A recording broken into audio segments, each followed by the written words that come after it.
Assalamualaikum warahmatullahi wabarakatuh.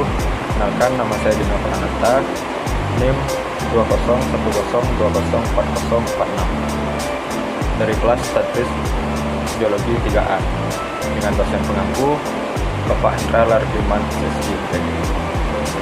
Baiklah, pada video kali ini saya akan membahas tentang organisasi populasi. Adapun pokok pembahasannya yaitu yang pertama penyebaran populasi, yang kedua tipe interaksi negatif, yang ketiga tipe interaksi positif. Penyebaran populasi. Penyebaran populasi merupakan pergerakan individu ke dalam atau keluar dari populasi. Penyebaran populasi berperan penting dalam menyebarkan secara geografi dari tumbuhan, hewan atau manusia ke suatu daerah di mana mereka belum menempatinya. Penyebaran populasi dapat disebabkan karena dorongan mencari makanan, menghindarkan diri dari predator, pengaruh iklim, terbawa air atau angin, kebiasaan kawin, dan faktor fisik lainnya. Tipe interaksi negatif. Kompetisi adalah suatu interaksi antara dua atau lebih dari spesies yang satu sama lainnya saling menghalangi. Kompetisi tersebut dapat terjadi disebabkan karena pada tiap spesies mempunyai kebutuhan yang sama, yang pada tiap spesiesnya itu bersaing dalam merebutkan sesuatu yang diperlukan dalam hidupnya, seperti ruang atau tempat, makanan, sinar matahari, udara, air, serta juga pasangan kawin. Persaingan itu berdampak pada spesies yang kalah dan akan mati, tersingkir, atau juga yang akan berpindah ke tempat lain. Kompetisi atau persaingan tersebut dibedakan menjadi dua, yaitu yang pertama kompetisi intraspesifik. Kompetisi intraspesifik adalah suatu persaingan yang terjadi di antara organisme atau juga individu yang mempunyai spesies yang sama. Contoh dari kompetisi intraspesifik ialah ular kobra dengan ular kobra yang lain saling berkelahi untuk memperebutkan tempat atau wilayah. Yang kedua, kompetisi interspesifik. Kompetisi interspesifik adalah suatu persaingan yang terjadi di antara organisme atau juga individu yang berbeda. Contohnya dari kompetisi interspesifik adalah tanaman jagung serta juga rumput yang sama tumbuh di ladang. Isolasi, yaitu pengucilan individu anggota populasi oleh yang lain dalam suatu populasi. Isolasi terjadi karena adanya persaingan antara individu yang berbeda jenis terhadap sumber daya alam yang persediaannya sedikit.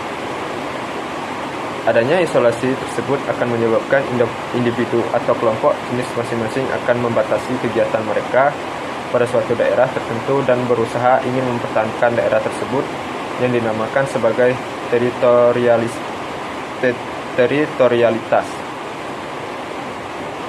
Sedangkan wilayah atau daerah yang dipertahankan oleh individu tersebut merupakan daerah teritori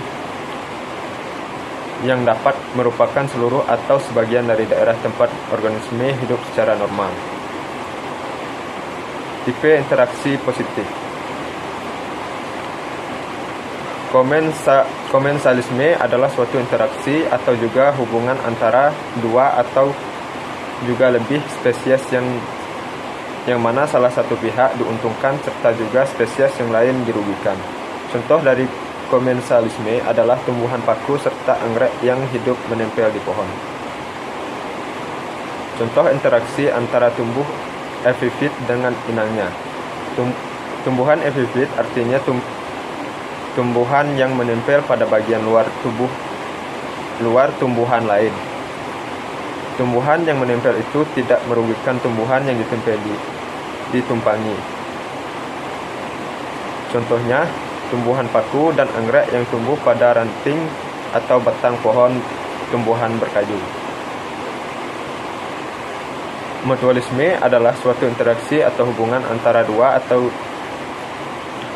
dua spesies atau juga lebih yang pada tiap pihak mendapat keuntungan dari adanya saling membutuhkan yang sifatnya itu wajib. Contohnya dari mutualisme adalah lichen yang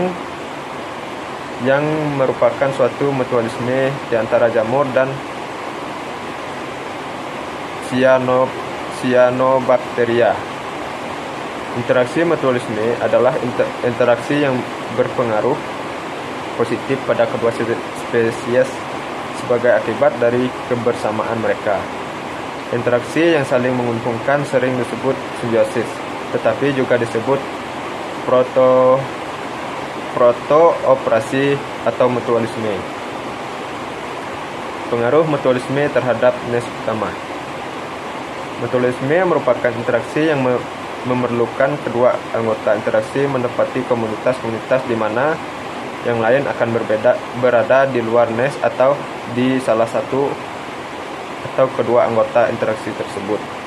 Kemampuan bakteri dan genus Rhizobium mengikat nitrogen tanaman, biasanya legum, yang mana bakteri tersebut mempunyai bentuk hubungan mutualistik dapat terjadi pada kondisi nitrogen tanah lebih rendah dibandingkan nitrogen tanah tinggi. Begitu juga adanya mycorrhizae, jamur yang berhubungan erat dengan akar beberapa tanaman, khususnya di daerah tropik, menambah persediaan nutrien-nutrien tertentu bagi tanaman. Kehadiran semut pada spesies pohon akasia tertentu meningkatkan kemampuan akasia untuk tumbuh dalam pertumbuhan kedua vegetasi tropis. Tanpa semut-semut tersebut, laju pertumbuhan akasia biasanya lebih rendah dan kemungkinan tidak akan mampu berkompetisi dengan komponen-komponen lain dari vegetasi menjadi lebih tinggi.